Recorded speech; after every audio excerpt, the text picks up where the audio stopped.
ಹಳ್ಳೂರ ಗ್ರಾಮದ ಇಬ್ಬರು ಭಕ್ತರಿಂದ ಶ್ರೀಶೈಲದಿಂದ ಮಹಾಲಿಂಗಪುರದವರೆಗೆ ಪಾದಯಾತ್ರೆ.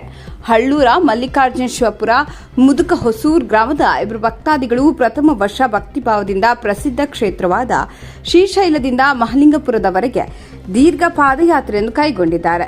ದೇವರ ಮೇಲಿನ ಅಪಾರ ನಂಬಿಕೆ ಹಾಗೂ ಆತ್ಮಸ್ಥೈರ್ಯದಿಂದ ಈ ಪಾದಯಾತ್ರೆಯನ್ನು ಆರಂಭಿಸಿದ ಭಕ್ತರು ಹಲವು ಕಿಲೋಮೀಟರ್ ದೂರವನ್ನು ನಡೆದು ಪೂರ್ಣಗೊಳಿಸುವ ಸಂಕಲ್ಪ ಮಾಡಿಕೊಂಡಿದ್ದಾರೆ.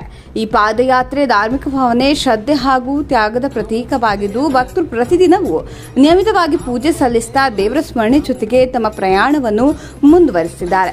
ಮಾರ್ಗ ಮಧ್ಯೆ ವಿವಿಧ ಊರುಗಳಲ್ಲಿ ಜನರು ಇವರಿಗೆ ಆತ್ಮೀಯ ಸ್ವಾಗತ ನೀಡುತ್ತಿದ್ದು ಕುಡಿಯುವ ನೀರು, ಆಹಾರ ಹಾಗೂ ವಿಶ್ರಾಂತಿಯ ವ್ಯವಸ್ಥೆಗಳನ್ನು ಮಾಡುತ್ತಿದ್ದಾರೆ.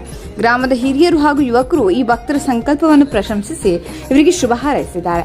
ಇಂತಹ ಪಾದಯಾತ್ರೆಗಳು ಜನರಲ್ಲಿ ಭಕ್ತಿ, ಏಕತೆ ಮತ್ತು ಮಾನವೀಯ ಮೌಲ್ಯಗಳನ್ನು ಹೆಚ್ಚಿಸುವಲ್ಲಿ ಪ್ರಮುಖ ಪಾತ್ರ ವಹಿಸುತ್ತದೆ ಎಂದು ಅವರು ಅಭಿಪ್ರಾಯಪಟ್ಟರು.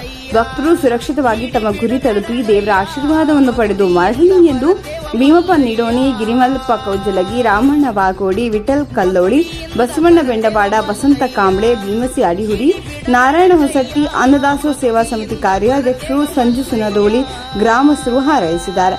ಈ ಪಾದಯಾತ್ರೆಯು ಹಳ್ಳೂರ ಗ್ರಾಮಕ್ಕೆ ಹೆಮ್ಮೆಯ ವಿಷಯವಾಗಿದ್ದು ಇತರ ಭಕ್ತರಿಗೂ ಪ್ರೇರಣೆಯಾಗಿದೆ.